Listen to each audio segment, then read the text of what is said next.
The moment that wildcard loss ended, everything shifted inside the NovaCare complex. There was no waiting around, no hesitation, no pretending that 2025 was anything other than a missed opportunity. Howie Roseman went straight back to work, and that alone tells you how seriously the organization is treating what comes next. Philadelphia is already turning the page to 2026, and the early signs show a front office that understands how thin the margins have become, and how urgent this offseason really is. The Eagles entered last season with Super Bowl expectations, and walked out of the playoffs after an embarrassing first-round defeat at Lincoln Financial Field. The loss to San Francisco wasn't just a bad day at the office. The 49ers were better prepared, better coached, and more decisive in the second half. Philadelphia kept them alive when it mattered most, and that reality forced some hard evaluations internally. This was not the ending anyone envisioned, and it's why Roseman wasting no time now matters so much. The organization clearly sees this as a pivotal offseason, one filled with tough decisions, roster holes, and major questions about direction financially. The Eagles are not walking into the spring with unlimited freedom. Philadelphia currently sits with $2 million in available cap space, ranking 19th in the league. That number exists within a league-wide base salary cap of $295.5 million,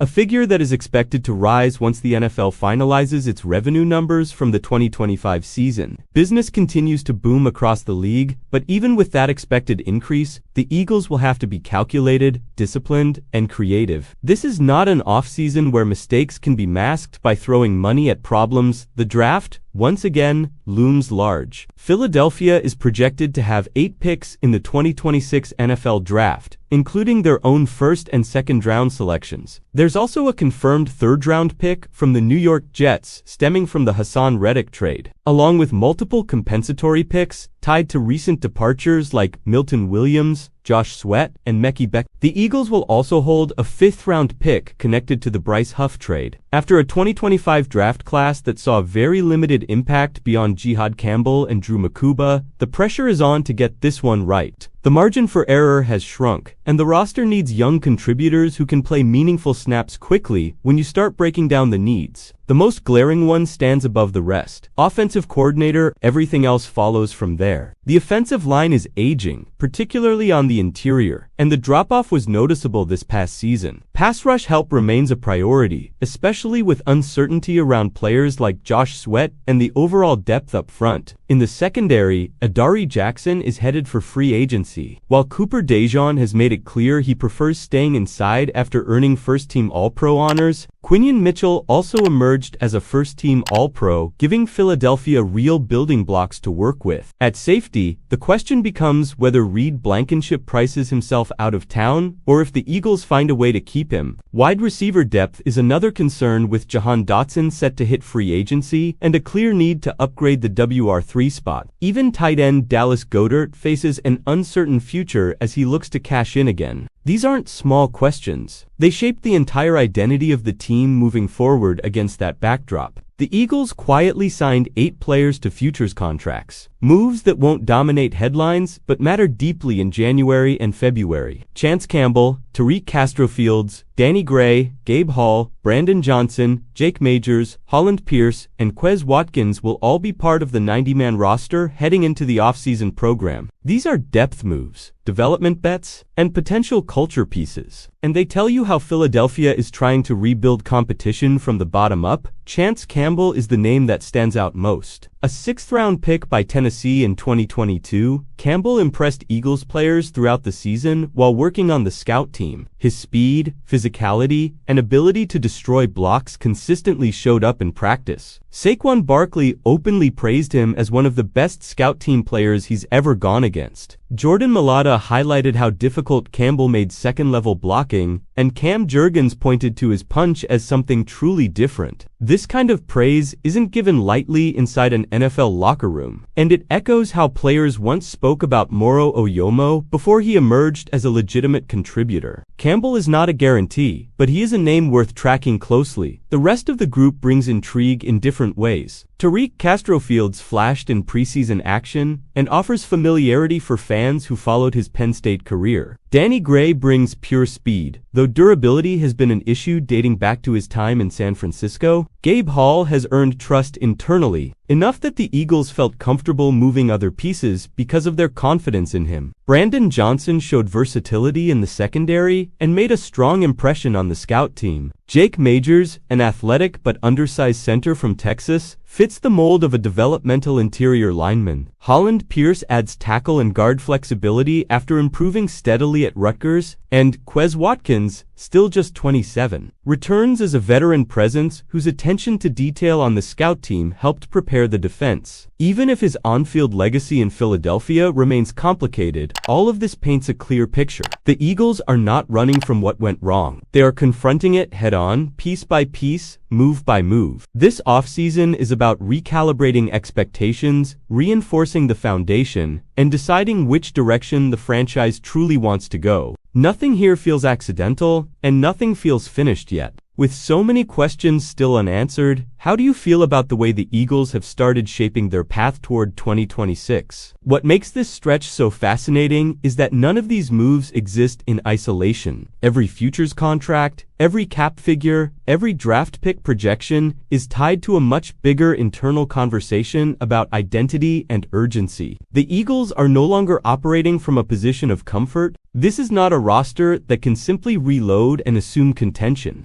The league has caught up, and Philadelphia now has to be sharper, more intentional, and more ruthless with its decisions than it has been in recent years. The loss to San Francisco exposed more than execution issues. It exposed how fragile depth can become when injuries hit, how quickly a lack of cohesion on offense snowballs, and how dependent the entire operation is on elite trench play. That's why the discussion around offensive coordinator looms over everything else. Scheme, sequencing, adaptability, and in-game feel were all questioned down the stretch, and those concerns aren't going away just because the calendar flipped. Whoever holds that role next will shape not only the offense, but the futures of multiple core players already on the roster. And that's where this offseason becomes a balancing act. The Eagles still have elite talent. First-team All-Pro players on defense don't grow on trees, and having young cornerstones like Cooper DeJean and Quinyon Mitchell changes how aggressively you can approach other areas. At the same time, age and mileage along the offensive line can't be ignored. The margin between dominance and vulnerability up front was thinner than it's been in years, and opposing defenses took advantage. That reality influences draft strategy, free agency priorities, and even how much patience the organization can afford with developmental players. The future signings speak to that patience, but also to necessity. These players aren't being brought in to sell jerseys. They're here to compete, to push incumbents, and to provide low-cost upside in a tight cap environment. For a team sitting 19th in available cap space, finding contributors on the margins isn't optional, it's essential. This is how sustainable contenders operate when they're not drafting in the top 10 and not swimming in financial flexibility. There's also a quiet cultural element at play. Players like Chance Campbell earning praise from veterans matters because it reinforces accountability inside the building. When starters openly acknowledge how hard someone makes their job in practice, it sets a tone. The same applies to the respect Quez Watkins earned for how seriously he approached preparation, even in a limited role. These details don't show up on stat sheets, but they shape how teams survive long seasons and respond to adversity. Looking ahead, the 2026 draft class represents opportunity and pressure all at once. 8 projected picks give the Eagles ammunition, but they also magnify the consequences of missing. After a 2025 class that failed to provide immediate depth across the board, there is little room for another underwhelming return. These selections will need to fill real snaps, not just future projections. Howie Roseman's recent track record buys him some trust, but not blind faith. What's clear is that this offseason will define the next phase of Eagles football. Decisions on coordinators, contracts, and draft priorities will ripple through the roster for years. This is where contenders either reassert themselves or slowly drift into the middle of the pack. Philadelphia understands that, and the urgency in these early moves reflects it. And this is where the offseason truly stops being abstract and starts becoming personal for this roster and for the fan base. because every discussion we're having right now eventually leads to faces we already know, jerseys already hanging in closets, and expectations that haven't gone away just because the season ended early. Philadelphia is not rebuilding. That word doesn't apply here. This is a recalibration, and those are often harder because they require honesty instead of optimism. The front office has to decide which core pieces are still part of a championship window and which ones are simply familiar. Familiarity can be dangerous in the NFL. It's comfortable, it feels safe, but it can also blind you to decline. That's why the Eagles approaching this offseason aggressively, but quietly, matters. Futures contracts, internal evaluations, and early planning don't grab headlines, but they signal seriousness. They tell you this organization understands that last season wasn't derailed by one bad game. It was the result of trends that built up over months. Depth is one of those trends. When injuries hit, the drop-off was noticeable. When adjustments were needed, answers didn't always come quickly enough. That's why competition across the roster is about to be real again. Training camp jobs will be earned, not handed out. Players on futures deals aren't just bodies, they're pressure. Pressure on veterans to stay sharp, pressure on young players to take a leap, pressure on coaches to develop instead of just manage. The coaching staff itself will be under a microscope. Whoever steps into key roles next season won't have the luxury of a long grace period. This fan base understands football too well, and this roster is too talented for patience to last very long if the same issues show up again. Execution, discipline, and situational awareness are no longer talking points, they're requirements. There's also a psychological reset happening. That wild card loss lingered because it happened at home, in front of a crowd that expected more. Players felt it, coaches felt it, the building felt it. That kind of ending either fractures a team or refocuses it. Everything so far suggests the Eagles are pushing hard for the second outcome, and that's why the 2026 offseason, even this early phase of it, feels heavier than most. The decisions made now will determine whether this team reasserts itself as a true NFC power or slips into that uncomfortable tier of good, but not dangerous. The gap between those two labels is small, but crossing it takes precision. This is the point where Eagles fans become part of the process. The debates, the disagreements, the trust or skepticism toward the front office, it all feeds into how this team is viewed and discussed. So now I want to hear from you. And even beyond the roster mechanics, there's something deeper happening that longtime Eagles fans will recognize immediately. This franchise has always thrived when it leans into self-scouting. The best versions of the Eagles didn't just react to losses, they diagnosed them brutally. Right now, the organization is staring directly at uncomfortable truths. The offense stalled when adaptability was required. The margin for error vanished when physical dominance up front slipped. And the idea that talent alone could carry this team through adversity proved false. That's why the emphasis on internal development matters as much as any splash move. Philadelphia isn't positioned to fix everything with one signing or one draft pick. This has to be layered. It has to be schematic growth paired with smarter depth construction and clearer role definition. Players need to know exactly what is expected of them, and coaches need to put them in positions where execution is repeatable, not fragile. The futures contracts are a small but telling example of that mindset. These are players who already understand the building, the language, the expectations. There's value in continuity when it's paired with competition, and competition is exactly what this roster needs. No more assumptions, no more coasting on reputation. Every spot from the bottom of the depth chart upward should feel pressure. Another factor that can't be ignored is how quickly the NFC is evolving. Teams that were chasing Philadelphia a few years ago have either caught up or passed them schematically. That doesn't mean the Eagles lack talent. It means the advantage they once had is no longer guaranteed. Staying ahead now requires sharper planning, faster adaptation, and fewer wasted snaps. This offseason is also about regaining edge. The Eagles have always been at their best when there's a sense of controlled urgency, when nothing is taken for granted. That feeling slipped at times last season. You could see it in the way games tightened late, in the way momentum swung and didn't swing back. Restoring that edge isn't about speeches. It's about structure, accountability, and aligning everyone from the front office to the practice squad toward the same standard. And that's what makes this moment so important. The Eagles are standing at a fork in the road. One path leads back to being feared, to being the team nobody wants to see in January. The other leads to familiarity, to winning enough games to matter but not enough to finish the job. The difference between those paths will be decided by the choices being made right now, quietly, before the spotlight returns. So this is where the conversation stays open. The offseason isn't a pause, it's a proving ground. Every move from here forward will tell us more about what the Eagles believe they are and what they're willing to change to become what they want to be. And as this process keeps unfolding, one thing becomes clearer with every quiet move move in every internal evaluation. The Eagles are trying to re-establish control over their own timeline. They don't want to be reactive. They don't want to chase trends set by other teams. They want to dictate again, and that starts by understanding exactly where the roster stands right now. Not where it stood 2 seasons ago, not where fans hope it still is. That's why this offseason feels heavier than a normal reset. There are real inflection points ahead. The decisions at coordinator level will influence how aggressively the front office approaches free agency. The draft strategy